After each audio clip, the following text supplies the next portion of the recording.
Chapter 10. Wheeling and Dealing. Coming back to consciousness was like dredging his way through mud. He was aware of someone talking and knew what had happened long before he allowed his body to reveal that he was back among the living. It was one of those tricks Bond had learned over the years. If you regain consciousness with your captors nearby, hold back. Assess the situation before doing anything. He heard Zhukovsky giving orders and decided there were at least 4 people in the room. In the background, he could hear the off-key singer trying to get through memories. He stirred, shook his head violently, and looked around. He was not restrained in any way and sat in an overstuffed armchair that had seen better days. Valentin Zhukovsky straddled a chair in front of him, and there were at least 3 of his men in the room. Away in the club, the red-sequined girl was murdering Lloyd Webber. Valentin's face split into a wide and happy grin. "So, here we are, the great Mr. James Bond. Dashing, sophisticated, secret agent. I am tempted to be melodramatic and say, 'So, we meet again.'" He chuckled, and his men followed his lead, taking their cue from the boss. "Ha! The great James Bond!" He laughed again, and the chorus joined in. "Shaken, not stirred, Mr. Bond." In the background, the singer hit a particularly terrible high note. "Who's strangling the cat?" Bond asked. Zhukovsky's initial response was to unholster a pistol and put a shot directly between Bond's legs. A jagged gash speared through the leather upholstery, and dirty white stuffing flew into the air as Bond pressed himself back in the armchair. "That's my mistress, Irina."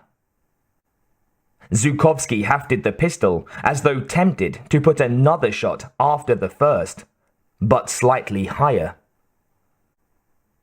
"And a very talented girl she is, Irina."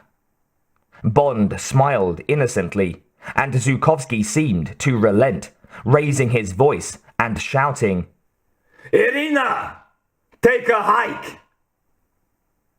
The warbling stopped, followed by a number of Russian obscenities, and the sound of Irina's shoes clicking off into the distance. Zhukovsky winced at the fast and angry tap of the footsteps. Then he turned his attention back to Bond.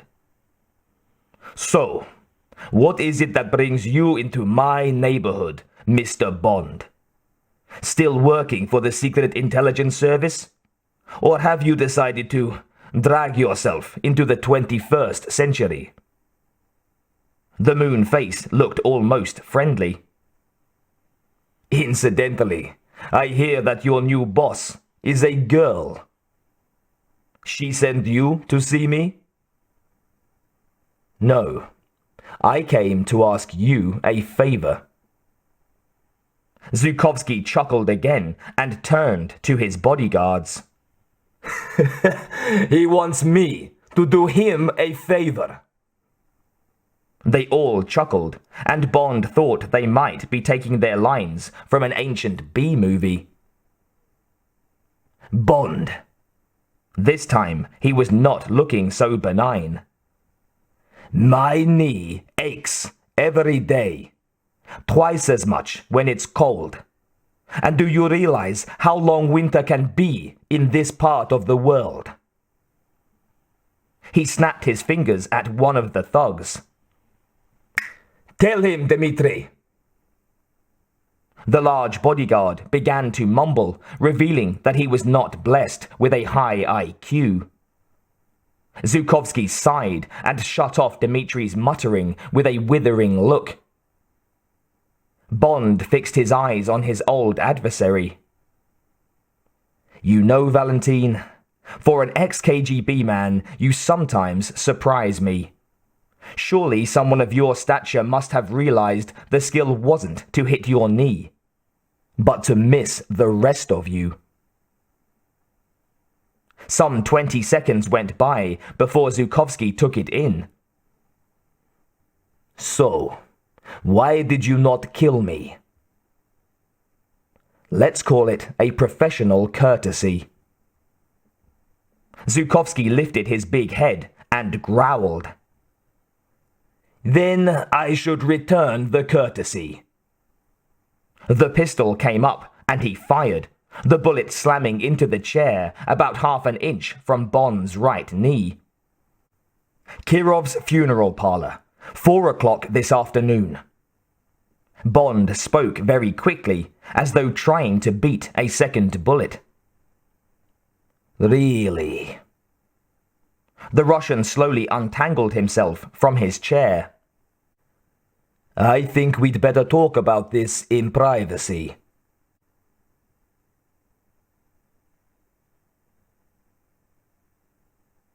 After the red plush and velvet of Zhukovsky's club, his office was a surprise. Neat, modern furniture and filing cabinets, a computer on a large uncluttered desk, and coffee brewing in a big state-of-the-art coffee machine. He gestured Bond into a chair and filled 2 cups of coffee. If my memory serves, you take it black with no sugar. Your memory's very good. Like you, James Bond, my memory was for many years one of my most important weapons. Above the desk was a framed portrait of KGB headquarters in Dzerzhinsky Square. Bond nodded at it. You still cling to the old days, Valentine. It's still Moscow Center. He settled himself behind his desk. The Americans have a saying, what goes around comes around. True enough. I have a firm belief that we'll be back in business within a decade. Political ideologies do not die so easily, nor are they simply rubbed out by a declaration. Now, what's this about Kirov's funeral parlor? 200 pounds of C4 explosive, hidden in a coffin. Your man drives the hearse in, the money changes hands, their man drives the hearse out. So, their man is going to be arrested and the explosives will be seized. Armed with this knowledge, your man can make a miraculous escape with the money intact. You have time to warn him, and I promise you this is going to happen. Also, if certain people don't hear from me by 3 this afternoon, it all goes down the drain. Explosives, their man, your man, and the cash. Zhukovsky's big head nodded. So, what do I owe you for this piece of information? Very little. I want you to set me up with Janus. The Russian made a little noise, half grunt, half laugh. And what's Janus done to deserve you? He stole a helicopter. I have 6. You have 3, and none of them fly. Zhukovsky laughed. Who's counting? Valentine. Bond was serious now. These people aren't simply criminals. They're traitors. They used that helicopter to steal a nuclear space weapon. They also killed a number of quite innocent people while they were at it. What else can you expect from a Cossack? Who? This Janus. I've never met him, but I do know what he is. He's a Lien's Cossack. The Cossacks who fought for Hitler against the Russians in what you called the Great Patriotic War. And what you call World War II. Yes, you know your history. When the war was over, the Lienz Cossacks were captured by the British in Germany. They expected to join the British forces and go to war again to obliterate the communists. Instead, the British betrayed them. They were sent back to Stalin, who promptly executed them. Wives, children, entire families. That's a rather simplistic view, but basically, it wasn't our finest hour. You're right, of course. The plain cut-and-dried story is simplistic. They were a ruthless people. In the end, they got what they deserved. The families were the innocents, though. Now, Janus. I'd like you to contact him. You must have ways. Let him know that it's me, and that I'm asking around about the helicopter. You could, possibly, say that we're meeting at the Grand Hotel Europe tonight. Might just drag him out. And you and I are even, while he'll still owe me one. Precisely. Valentin Zhukovsky rose and limped to the door. If you're ever contemplating a change of career, let me know. At the door, Bond said, with people like you around, Valentin, I think I'll always find work.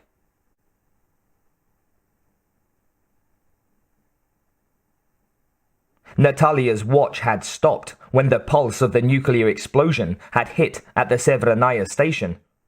She discovered the fact while on the train to St. Petersburg, and it had deeply saddened her, for the watch was of great sentimental value. Her parents had gone without a number of luxuries to purchase it as a gift before she went to university. It would have been easy for Natalia to buy a new one at the hard currency shop, but somehow she did not want to part with it. Maybe she could find a watchmaker who would repair it for her. In the meantime, she would rely on public clocks, for the watch felt somehow comforting, strapped to her wrist. On the previous evening, she had found a small hotel off Tchaikovsky Street, which did not require to see passports or any other identification as long as you paid, in advance, with hard currency. The fact that the salaries at the Severnaya station were issued in American dollars, a great incentive to remain silent about the work, had become the one most important method of survival, and she thanked God for it. She had slept late, checked out of the hotel, and walked the streets, visiting places which interested her, in order to get through the day. The first thing she did was to go and walk past the Church of Our Lady of Smolensk, a tiny blue-painted Orthodox church, out near the Smolny Institute. There she discovered that she had started to think like a criminal, or at least a fugitive, for she checked the exits and entrances, together with all the adjacent streets and alleys. At around 6:10 that evening, she was back, looking at the church from the outside. Once more she walked around the building before venturing inside. It was a little jewel, with icons that took her breath away. Just being in the church stirred her emotions. She did not know if she believed in God, or all the other things associated with the Russian Orthodox Christian religion. But once inside, with the scent of incense in her nostrils, she had a great desire to pray. She walked slowly down the center aisle to a large icon of the Virgin Mary, Our Lady of Smolensk, slid a bill into the little box, and lit a votive candle. Then she knelt to pray. She prayed for her parents, for the souls of all her friends who had died at the Severnaya station. Then she prayed for herself and a deliverance from the danger in which she now found herself. Nobody had ever taught her to pray, but it came naturally to her, like walking or speaking to a friend. Lastly, she added that God's will should be done, then realized that she had been inside the church for a good 10 to 15 minutes. Boris had not shown up, and panic leaped into her head like some terrible vision. She began to question everything. Had Boris been caught? Had he led her into a trap? The panic deepened, and she moved back up the aisle towards the west door. Halfway up the aisle, she stopped, turning quickly. Was that a noise? Soft footsteps from behind. She saw the flames of votive candles in front of the icon moving, as though someone had passed by them quickly. The fear gripped her again. She turned towards the door and began to run, straight into someone who had slipped into the church. "Natalia," said Boris. "Boris!" Her heart was pounding. "Boris, what's—" He put a finger to her lips.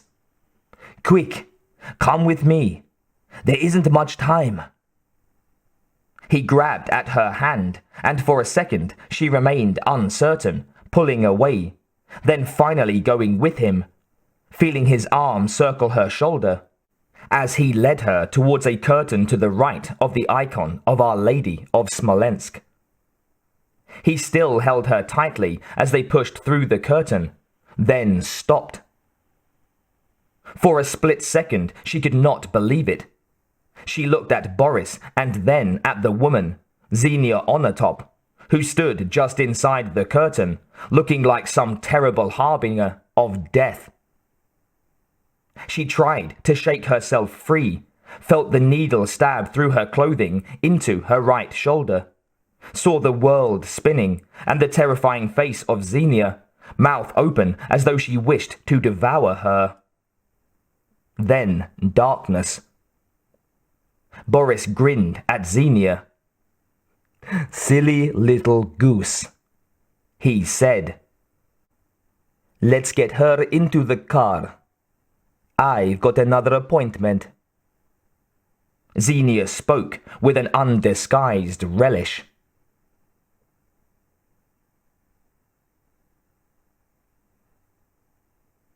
There is a spa in the basement of the Grand Hotel Europe, designed in some way similar to those Turkish baths that used to be found in London and New York. The only difference was that this spa's designers seemed to have dug into the roots of Russian decor after the old style, rather than any approximation of Turkey. In what was once the old Soviet Union, you only found one type of chandelier in various sizes, as though the state had a monopoly on design, which of course was true.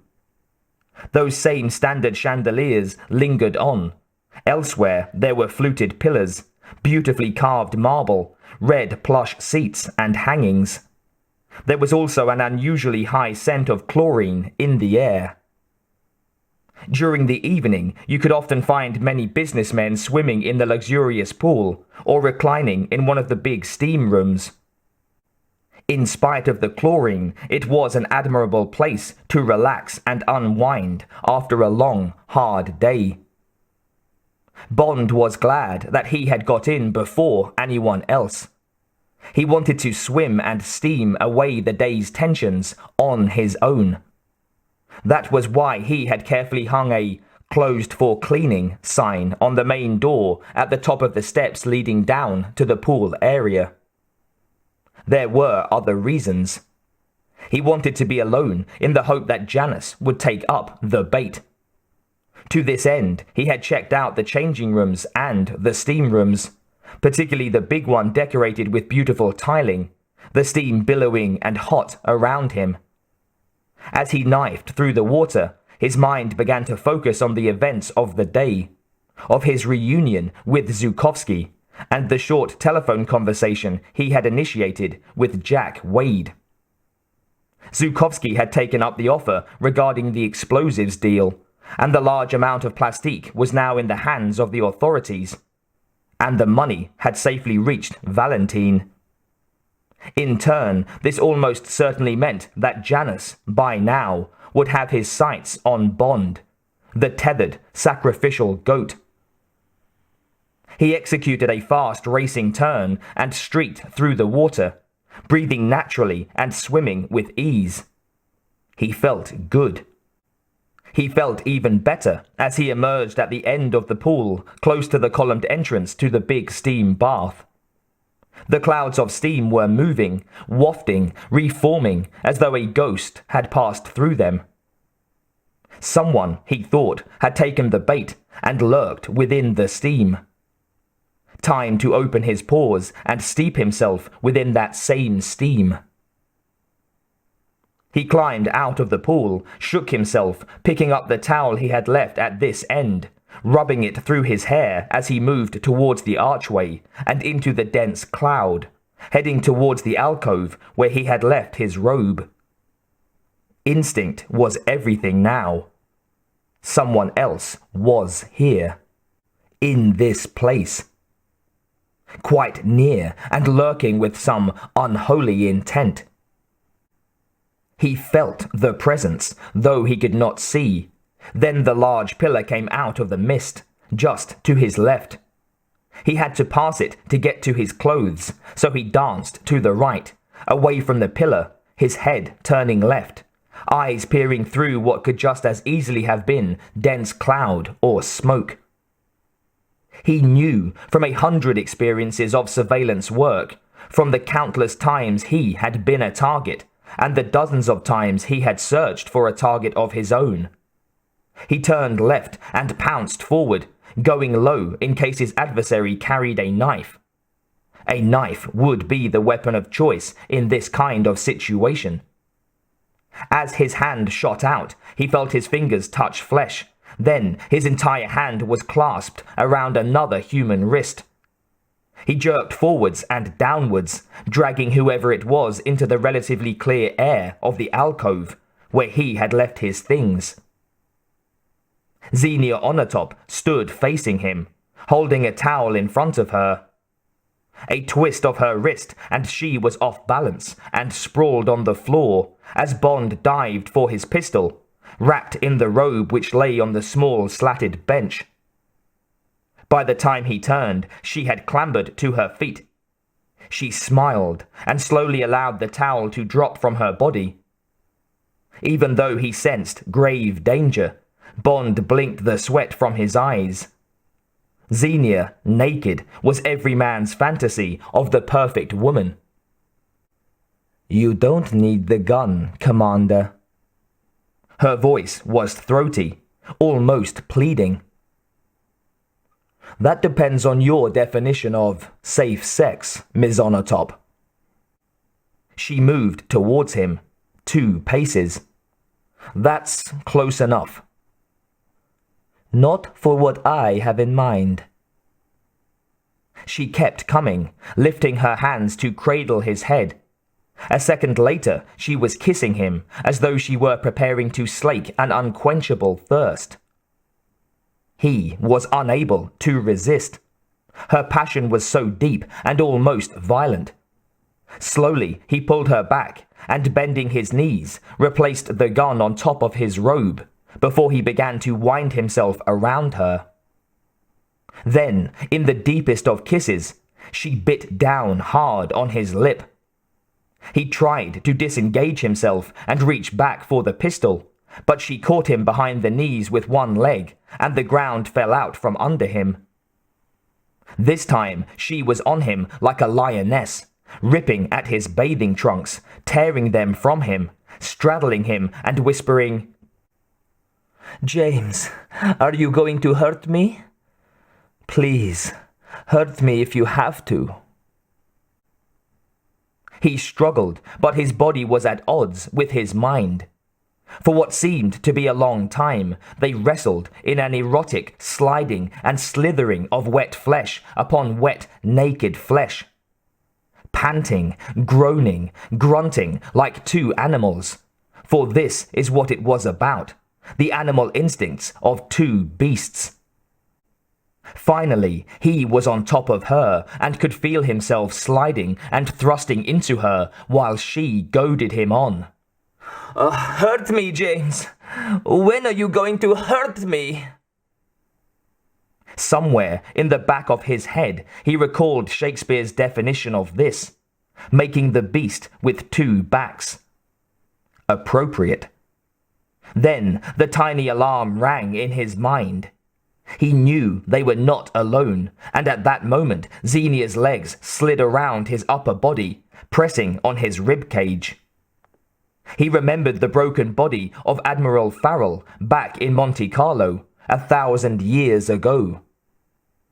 He turned his head slightly, starting to fight back as his eyes glanced at his watch and he saw a shape coming out of the steam, just reflected in the crystal.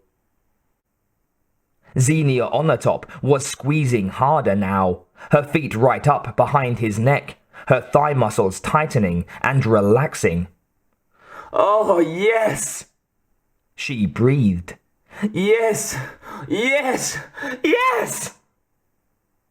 He caught her as her legs relaxed slightly, shifting for a tighter grip. Quickly, he used his own body to counteract her scissors hold, flipped over, taking her body with him, then, sliding his feet under her, he kicked so that she was forced away, shooting backwards over his head. Her body was airborne for a moment, flying with a combination of her own force and Bond's retaliation. Her heels caught the approaching man straight in the mouth, and he let out a gurgle as blood spouted from his nose and lips. With a flick of his arm, Bond pushed Xenia out of the way and hammered the would-be assailant in the face. The man's feet left the ground for a second, and he smashed against the wall with a crunch that made Bond wince. He turned. No. No, no, no. Stay just where you are, Xenia. The gun once more in his hand. We've had enough foreplay. Now, tell me who sent you and your poor oaf of a friend. Who do you think? I'd bet on Janus. Well, your bet would pay off 100 to 1. Of course, Janus. Take me to him, then. She relaxed for a second. Just as you are? Or would you like to meet him with some clothes on?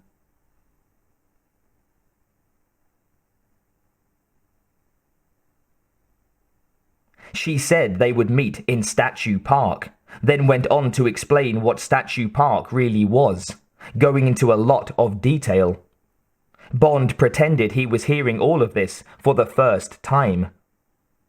She did the monologue lying on his bed, her hands and feet tied with 2 of his own neckties, a third linking the hands and the feet. Trussed up like a chicken. Even in her surly mood, she had tried to make a joke about knowing that he must like bondage. He had put on his robe and found her clothes, an old pair of jeans and a shirt which she wore under a robe she had obviously brought down to the spa. They had gone up to his floor in the lift, very close to one another, for he had a restraining lock on one arm, and his automatic jammed into her ribs. He finished dressing, then untied her. Okay, take me to him. She drove, and Bond kept the pistol in view to discourage her from doing anything stupid. So, finally, they pulled up at the extraordinary pile of broken and discarded icons. The outward and visible signs of a political ideology which may or may not be finished. This is it? Yes. Any trace of the former sexually charged Xenia had disappeared. Well, my dear, I've had a lovely evening. Was it good for you? The pleasure was all yours. Please understand if I don't call you. I'm not going to lose any sleep over that. He shifted in his seat, and for a second she must have thought he was going to kiss her.